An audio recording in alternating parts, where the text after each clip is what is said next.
I'm coming back today with another Boba Fett video. To follow up on the last one, Boba Fett's Mandalorian status was confirmed shortly after in Chapter 14 of The Mandalorian. This was on a technicality through his father, much the same way as he had been in the expanded universe for years. Though there's still debate amongst the different factions of Mandalorians, his claim is sufficient for Din Djarin, thus the fanbase is appeased. Now today's topic is Boba Fett's jetpack and how it became a topic of contention. Forewarning that this content may also become obsolete if it's explained in the upcoming Book of Boba Fett, which seems very likely if they opt to use flashbacks. Anyways, as obsessive Star Wars fans do, they picked out a very minor but deliberate detail on Boba Fett's jetpack in The Mandalorian. It now had a metal plate soldered over where the original prop was damaged in Return of the Jedi.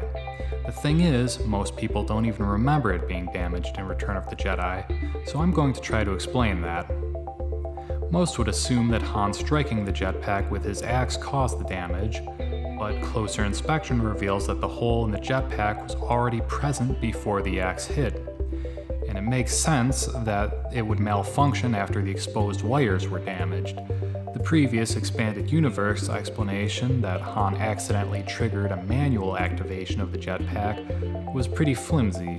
While Boba Fett did have a manual control on the outside of the jetpack, Han clearly hit the broad side of the pack where no controls were present, nor would any controls be feasible when reaching behind your back.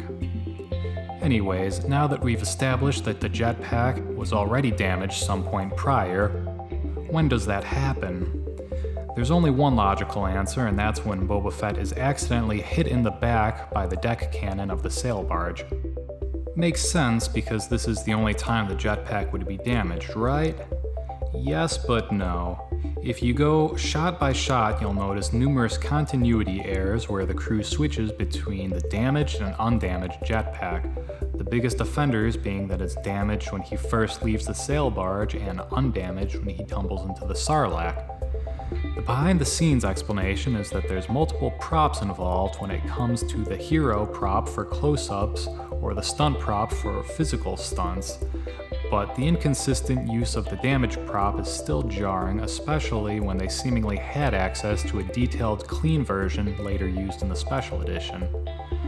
Another questionable aspect of the prop is why it has a slash pattern to it and not a typical blaster bolt. It doesn't take a genius to suggest that that's lightsaber damage. Now that definitely didn't happen on screen, but as usual, the Boba Fett fan club has been extremely helpful in cracking that mystery by pulling up extremely rare storyboards from a deleted scene. Luke indeed slashes Boba Fett's jetpack in nearly the same place as the physical prop. However, this is only after he cuts off Boba Fett's right hand in the storyboard.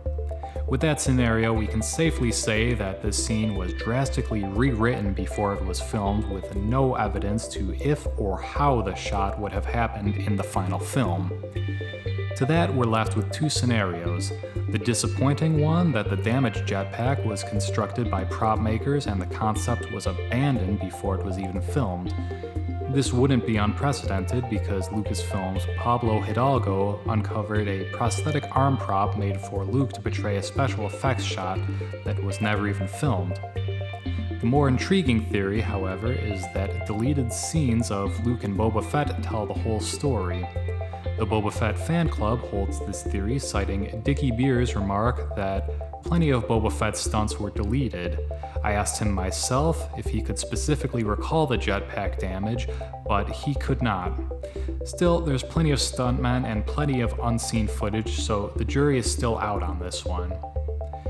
In summary, Boba Fett's jetpack is damaged before Han hits it and sends him flying into the Sarlacc, but how that damage happens is still up in the air.